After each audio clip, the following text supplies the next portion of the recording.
Hi, people.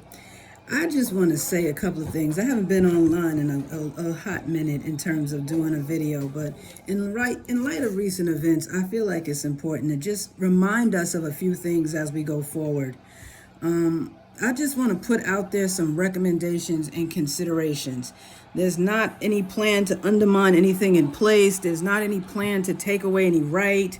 There's not any plans to change what the democratic process or anything like that, but just to consider additional perspectives on how we solve problems. So, a few things I want to put out there. Yes, administration has a responsibility to generate a comprehensive general policy that works in the interest of all its citizens and non-citizens alike. And I believe with my whole heart that some things are in the works to ensure that, that's being done.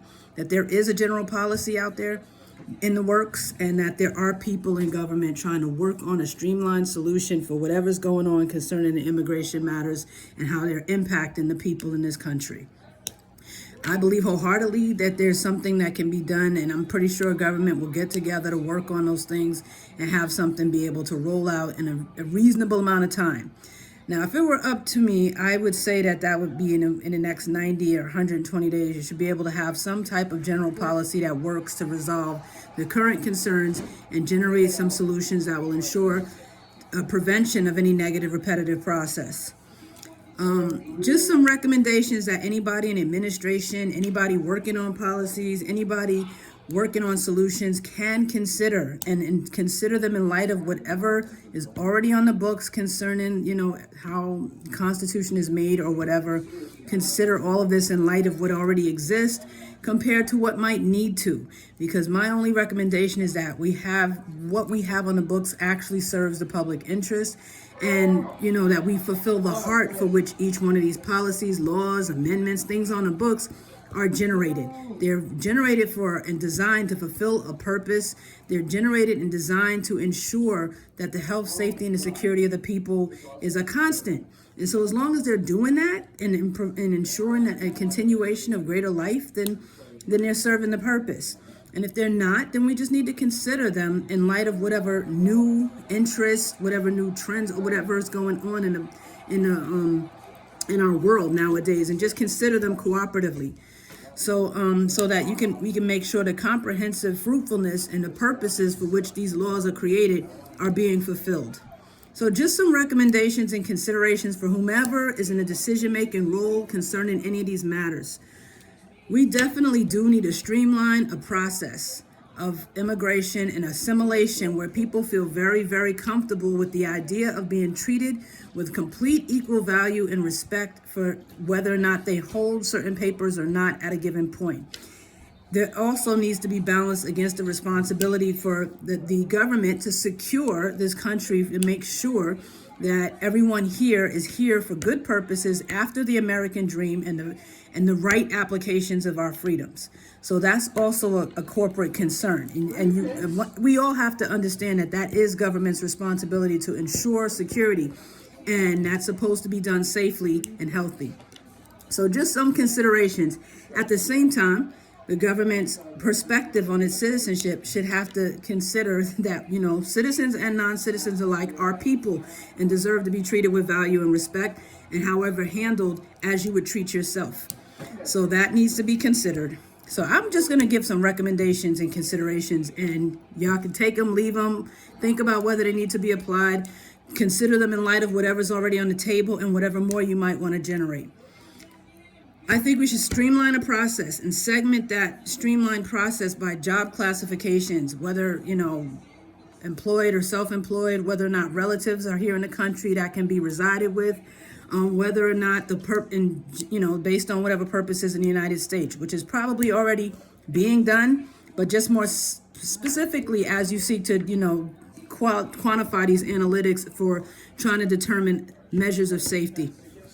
So, and the government has a responsibility to better communicate. People need to understand why they're being dealt with, whatever ways, and what's going on and what they can expect.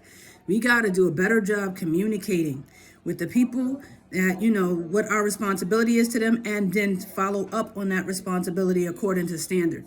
It is government's responsibility to communicate. So the general responsibility of government is to ensure the safety of all of its citizens through an effective and humane process. So that needs to be greater communicated to all the citizens, that whatever we're doing it effectively and we're doing it humanely. And that communication also happening through a very responsible process that does treat people the way you want to be treated, and that does respond to whatever needs in the most, efficient and humane manner. So it should be a responsible process. It should be an orderly process. It should be a humane process that has to be generated cooperatively with whatever policy serves the interests of the people. I would just recommend and consider maybe the necessity of redirecting people instead of deportation, really redirecting to centers so that they can make declarations. And now those centers, I would certainly include a security check. I would. And I think that's necessary, safe, and I think that's an important measure to make sure that everybody that is, necessarily declaring concerning their place and their positions and their reasons for being here are considering these things in a safe manner and being able to, pass obviously the needed securities you would check on an initial basis, So I would redirect to like centers instead of deportation initially, at least to make declarations with security checks for your purpose in the United States, what your employment status, what your expected employment status would be, whether or not you have relatives here, and things that would ensure a measure of making government more secure in the reasons for people being in the country, being in the pursuit of the American dream. So I would also do that and have releases with at least like every 6 months of mandated reporting until a documented process is implemented or completed. Until something happens to document persons, I would have the reports happen within every 6 months. And as long as you report, you can stay. And if you don't report, and then that would be a concern or a compliance issue, and then you would look to see why wouldn't you report, why wouldn't you comply, and then initiate whatever security procedures would need to happen to ensure, again, that you're here in the country for the best right reasons and seeking the best right interests. I would have certain built-in protections. That is what's always been needed for compliance reporting, that people can feel safe and comfortable coming forward to report. They don't have to fear being deported for coming forward to make any compliance reports. I think that's the biggest undercurrent and underlying issue on a lot of the immigration concerns, is that people can feel safe that their interests will really rightly be protected if they come forward and if they comply with whatever the government might be asking, that they're not going to be mistreated, they're not going to be lied to, they're not going to be put into a position where they'd have to fear for their safety. So I think the mandated reporting helps the government to be certain and secure that you're here and maintain the security protocols that are necessary for any government, and at the same time give a chance to understand where everybody is, what everybody's here for, what everybody's doing, so we can respond to the allocation of resources the way we need to. And at the same time, do so in a manner that citizens or non-citizens alike don't feel unnecessary or unrighteous pressure or have to be concerned at all that they're being lied to in any way or maltreated or in danger of any maltreatment. So I think that those reports should include declarations of living arrangements, of income status, of income sources, and whether or not there's relatives that can be considered to reside with or whatever, and be able to ensure you're just here for the right you're here for the right reasons. You're here for the American dream. You're here for your safety. You're here for a better life for your family. You're here for asylum from wherever you came from, or something that ensures that the country is safe, and at the same time there should be that inherent consideration for you on the part of government that you can be safe in this country and you should be treated as if equal, because our equal and the lack of documentation doesn't make you less of a person. And that needs to be more clearly communicated by government generally. I think that's a recommendation and consideration that should be very much better communicated, and a whole campaign even surrounding making sure that is communicated effectively. If there's anything in those declarations where work cannot be substantiated, if there's something that is unsubstantiated in that work, I would investigate further, and I would appreciate, I would expect there to be an understanding that you want to be able to quantify what is going on with each person, and ensuring that with those quantifications and with that proof, then, you go about your business and continue to build and continue to receive and walk in the American dream for yourself. As long as you can document, quantify, what you're doing, and there's no reason to fear that you would be in the country doing anything that can be considered a public danger, then obviously you would go, continue embracing the American dream. So these are just, with those security checks, that's what I would expect and would be looking for. Whether or not work is being substantiated, whether or not there's relatives, options for where you can stay and be safely and securely, whether or not you're have academic interests or, something employment-wise or entrepreneurial.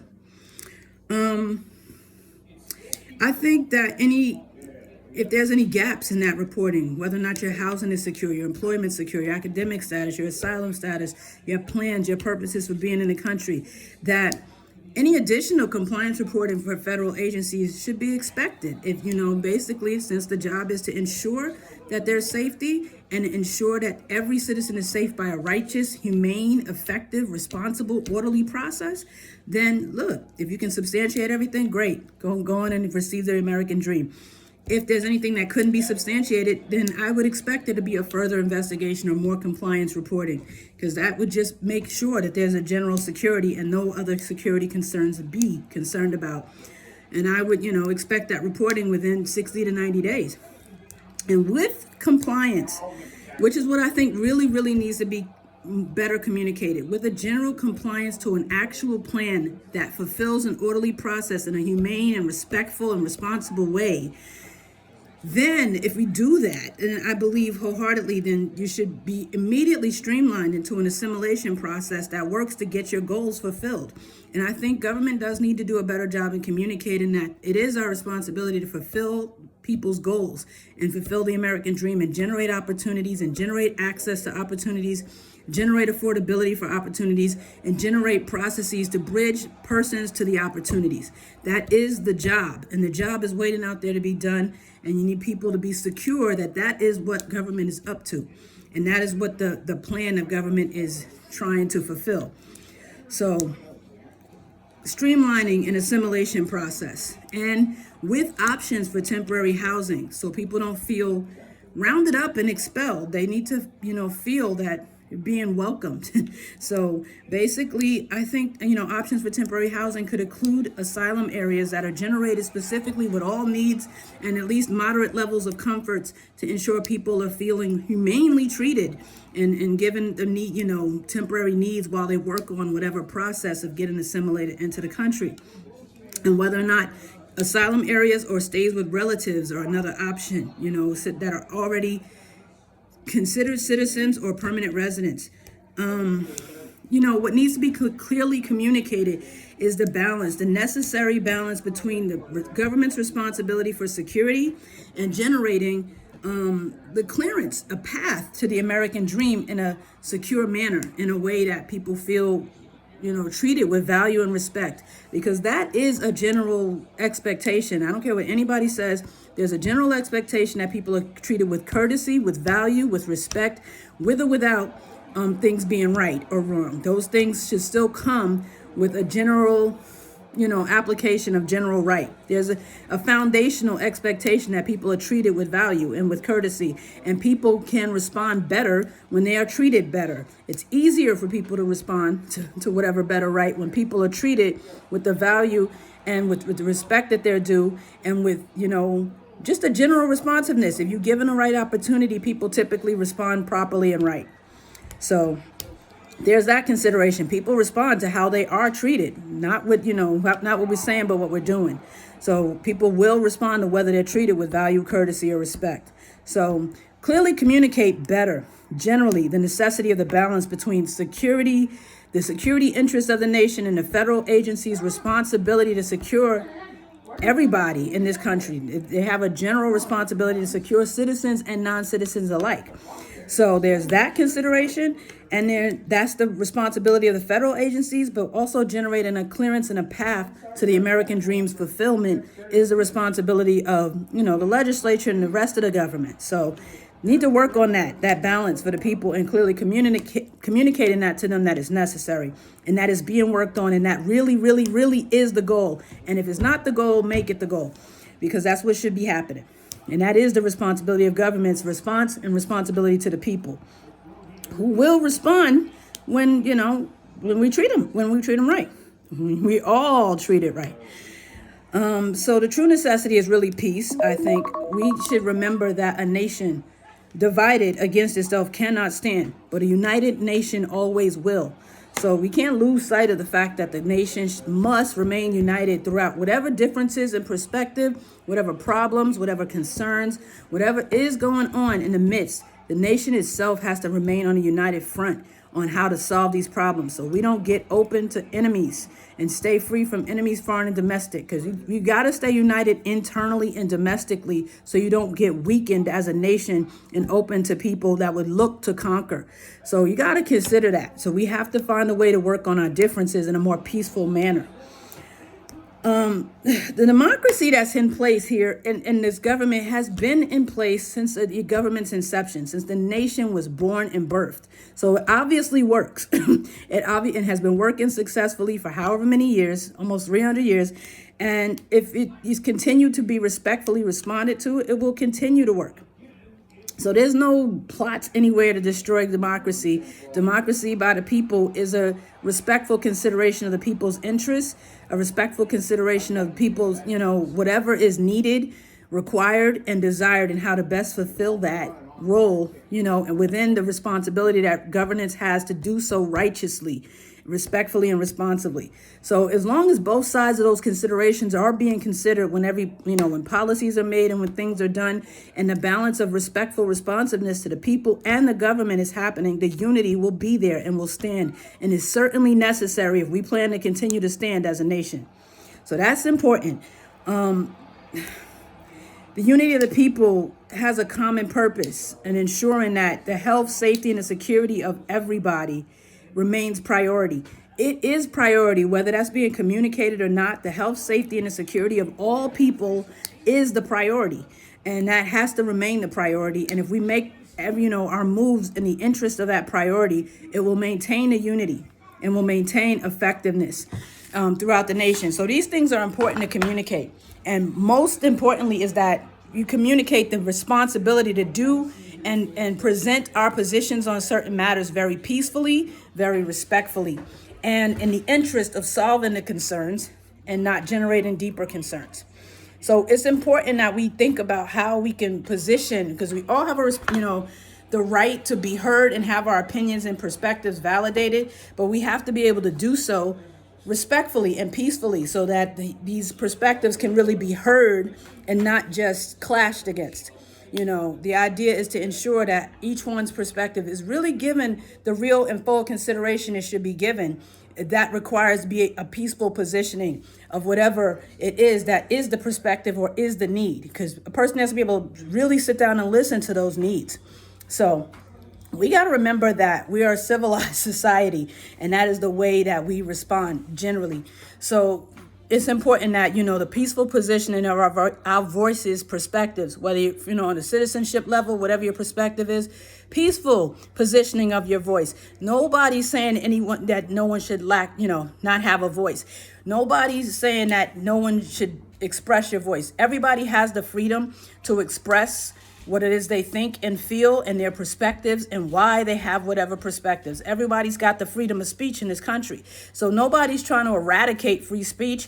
We're just trying to ensure that we maintain a united front and are very, very peacefully positioning our perspectives in a way that can cause their resolution and solving rather than further clash or conflict.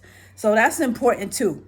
The responsibilities be civil, and if you feel any less than rest, it's still a civil way of responding to it, because civility always ensures peace, and it gives a greater opportunity for conflict to be resolved.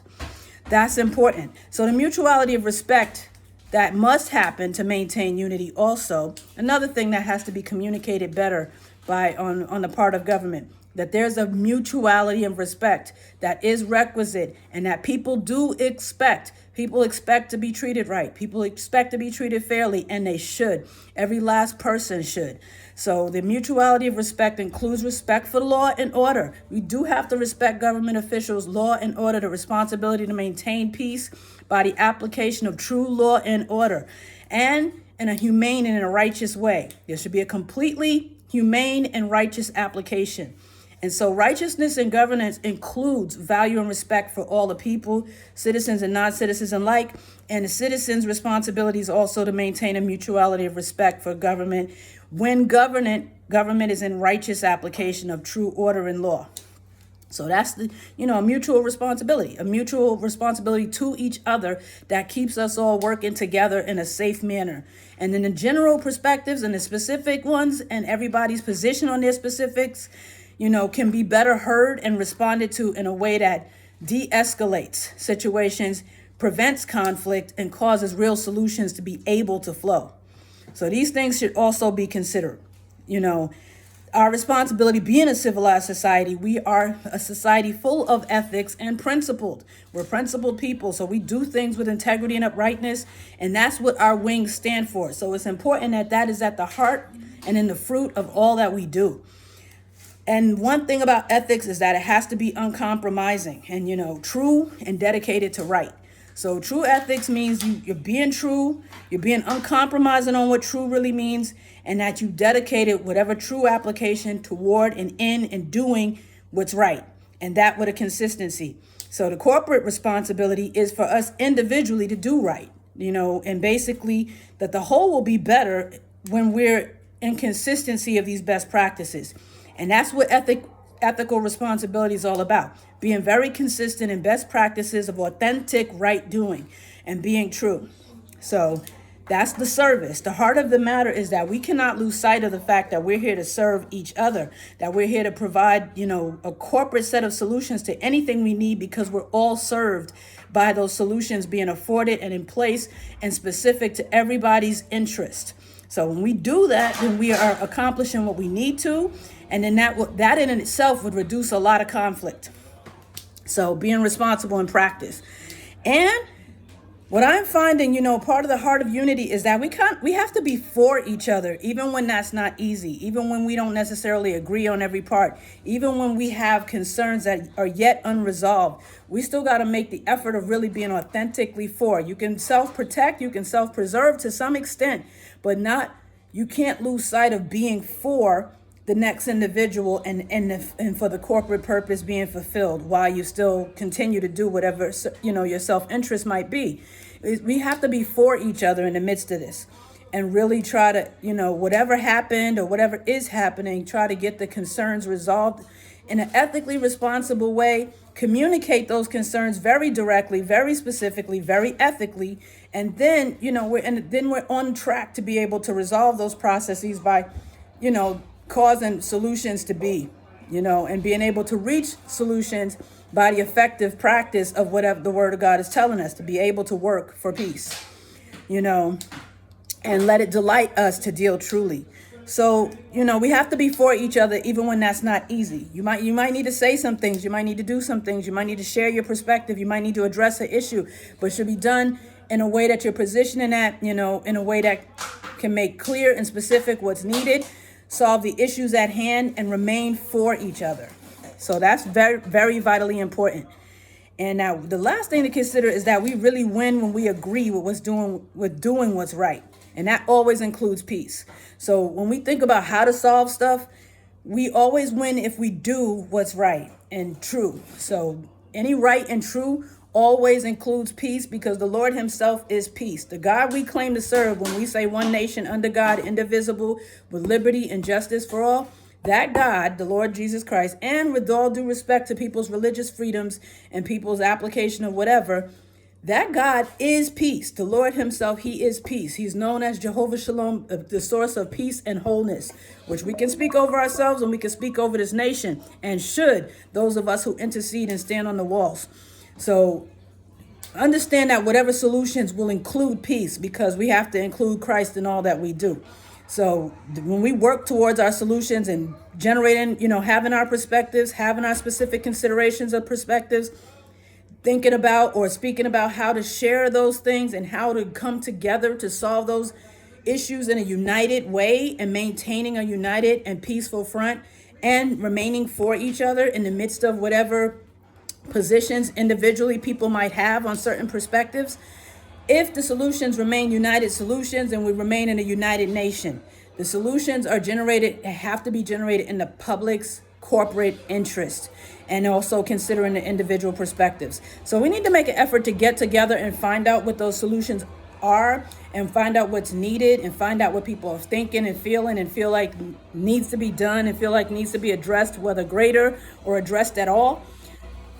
That can be done in a much more peaceful format than what's being experienced right now, particularly in California. So the key is to strike the balance. If there are solutions in place, we need to start implementing them. If there are solutions on the table or in the works, they need to start getting implemented, and the people need to be communicated with in a healthy and respectful manner that lets them know that their potential citizenship is just as much a balanced priority as everything else we have as a priority. Security, securing resources, securing the current citizens that are already here, that the non-citizens positioning and assimilation process is just as much a priority, and that is best communicated in direct right practice in a humane, responsible, respectful, orderly manner where you treat the way you'd want to be treated. So there has to be an alternative to just a deportation process, maybe a redirect to different centers for how, and start to implement the solutions related to it. So we should never forget that we really always win is thanks be unto God, which giveth us the victory and always causeth us to triumph in Christ. We always win when we agree. We always, with doing whatever is true and is right, is being very distinguished from as. When we do whatever is true and whatever is right, we get victory, and that victory will always include the peace and presence of God. We need to invite the presence of God into our midst, and while we make these decisions and go through these processes and share our perspectives, and while everybody's seeking to get somewhere to, on a platform or whatever to share their particular perspectives, the general consideration that all of this needs to operate both in a corporate interest as well as individual interest, and consider that these outcomes are dependent on our respectful responsiveness to the presence of God, to peace of God, and our doing what it is we say we believe for and what it is we say we stand for, and doing so in a respectful manner. The people are going to follow the leadership based on whatever the leadership is positioning. So the leadership has to be positioning true, and has to be positioning right, and has to be actually and effectually fulfilling that role. If they can't trust their leaders to be true, they're not going to respond to people who are untrue. If you can't trust your leaders to do right, you're not going to expect them to. So you got to be able to, people have to be able to trust that we're going to be true and do right is the bottom line. If we really want real responsiveness and real solutions to whatever's going on out there, people have to be able to trust that government's going to be true, do right, and treat right. And government has to be really respectfully responsive to whatever the people's needs actually are, and not just the perceived needs, the actual needs, and hearing that from their perspective so that you can respond more effectively. So this whole thing needs to be considered from that perspective, and that not forgetting foundationally what we're here for, and that whatever we do, we rise or fall together. So if we keep trying to be divided about how to go about this, a house divided doesn't stand. A house united always will. So don't forget that as you go about trying to find your solutions, find your place, find your platform, find your voice, fight for whatever it is that you feel is your stuff. Don't forget that we're in this thing together, whether we like it or not. We have to find a way to really work together to fulfill the needed solutions. And that can be done a lot more easily, a lot more effectively, and a lot more consistently when we consider the foundations of how to do that right. And that in the presence and with the power of God. So I'm just leaving it at that. I wanted to just put out there some things that we should consider in terms of how to respond to this process. That you get heard better when you do things more peacefully. You can get heard better. And that's something I'm taking as a personal admonition too. People need to feel responded to in whatever they need. But the people also have to position what they need rightly and respectfully and responsibly. And the government has to respond to the people the way they want to be treated. The same peacefulness, the same respect, the same value, and the same responsiveness that we expect from the people, you got to give to the people.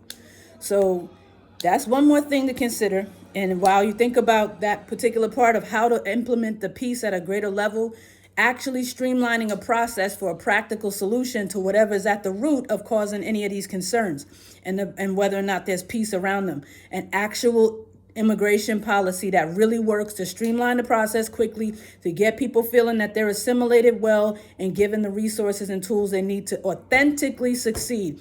The access, the affordability, the reach, the budgets, the, whatever's needed, general, revamping opportunities so they're very comprehensive and fulfill the roles, licensure, certification, quicker processes, acceleration in some of these processes, whatever is needed to generate these solutions. You do that corporately, cooperatively with working for peace. And if we do that, we'll get solutions, get them quickly, and get the answers fulfilled that are needed. If we keep fighting each other on the hows and whether or not whoever's position is most important, then we will lose sight of the balance of priorities. The balance of priorities and the effective positioning of those priorities is vitally important. The balance of priorities and consideration of the perspectives of all persons, the diversity of all persons is vitally important. That consideration cooperatively with people's diversity and specific perspectives will make the difference. And being able, considering all of that in a corporate and comprehensive fashion will make sure we can get those solutions wrought effectively, quickly, and efficiently. There needs to stop being a competition between who gets the mic on saying so and actually concentrating on the actual work, which is before us and waiting for us and happening and is needed. So look, just consider these things. These are just things I'm saying to consider, and some recommendations on some steps we could take to streamline this process and solve these issues and de-escalate the concerns and do so with efficacy and peace. So, I invite, the concerns, anything you need to say, I'm open to hearing it. I just, the same thing is that we respectfully and responsibly position these matters so that each person's value is in deep consideration and everybody's respectful in their positioning. And then that makes for everybody able to be better heard, better respected, and better responded to. So just wanted to put that out there as far as what we can do at the what's going on in California. Consider de-escalating and for the sake of peace. It's not that your voice isn't important. It's not that your perspective isn't important. It's not that your position isn't important. It's not that it's not being considered. And at the same time, righteous governance has to consider the hows and how they respond. You got to be better at we have to communicate better to people that their value, their worth, and in direct practice with how we're treating and how we're responding. Consider redirects instead of deportation. Consider giving stays and how to give the best stays instead of, making anyone feel like they're being rounded up. So consider that and consider communicating a little bit clearer to all parties so that everybody, and more direct and more specifically and more clearly so people can respond more completely. So that's just some recommendations I wanted to put out there, for anybody to consider what we might need to do and what are some steps we can take to solve these concerns in a peaceful and civil and ethically responsible way. So just saying. All right. And just, wishing us the best and praying that people who really intercede and on the walls, I'm praying that the intercessors continue to stay on the walls, praying for one nation under God, indivisible, with liberty and justice for all. There's always been about whether or not this nation would stay indivisible. And it's a responsibility and it's a privilege. And if we want to keep it a responsibility and a privilege, we have to respond to that part. If otherwise it becomes a command and a mandate to try to unify. It needs to stay a responsibility and a privilege. It is our privilege to be together, to enjoy each other, and to provide for each other whatever's needed so that we can enjoy each other rightly and responsibly. It's a responsibility, but it's also a privilege. And we can take it from either perspective, or we can effectively combine the balance of both and get the best results.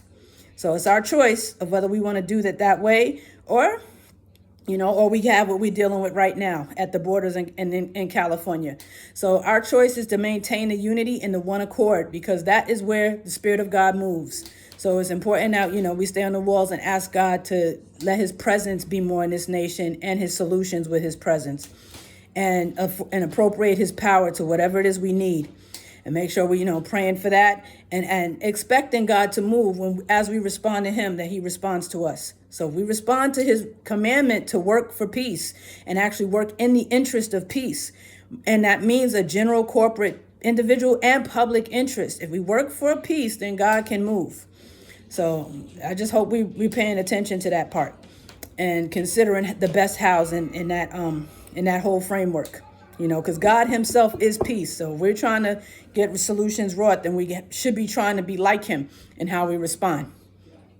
Ethically responsibly, civilly, everything that makes for true and right to be able to be implemented through a humane and effective process efficiently. So these things should be considered cooperatively as we come up with solutions, as we come up with responses, as we ask God to go before us and keep his presence in our midst in an application of true righteous governance and true right application of whatever his word said to do. If we're keeping that at the forefront, we will be able to respond more perfectly to whatever's needed, because he is sound wisdom, and he'll give us sound wisdom on what to do and how to do it more effectively. We just got to keep the character that he has in what we think, say, and do. So that's important. It's vitally important, and inviting his presence in our midst to help us do that is a total vital necessity. So it's important that we do that and do that intentionally. If we want intentional right results, then you got to put forth intentional right action as a best practice. So one more thing to consider. Recommendations and considerations is all this is. And so anybody could take it or leave it in terms of what to consider as whatever is already on the table, in the works, being thought of, conceptualized right now is in process. And prayerfully, those things are according to those standards of uprightness, excellence, where we are trying to have uprightness, excellence, and godly perfection really define how the leadership and how the nation functions. Those wings stand for freedom, and that comes from uprightness. No good thing is withheld from them that walk uprightly. So walking being a lifestyle and a practice, and no good thing is withheld from people who choose to do that in an upright manner. So that should be considered as we go forward as one of the chief recommendations and considerations. Psalms 84:11, go look it up. I didn't come up with it. It's already written.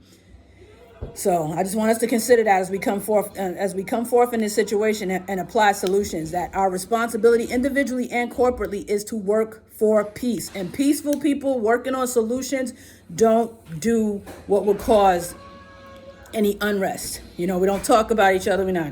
We don't do these things, in a way that would cause unrest. We do these things in a way that would relieve any unrest. We're really working together for real right solutions. So praying that God goes before us and behind us and be with and within us as we consider doing this according to his word. Not just consider it, but actually do it and make it a best practice spiritually and practically if we want those results. That's it. Good talk. Take it or leave it. I hope we do take it. And I hope we remember that united we stand, and working for peace, God works with us. So that's important. And so I wish you all the best, and God bless.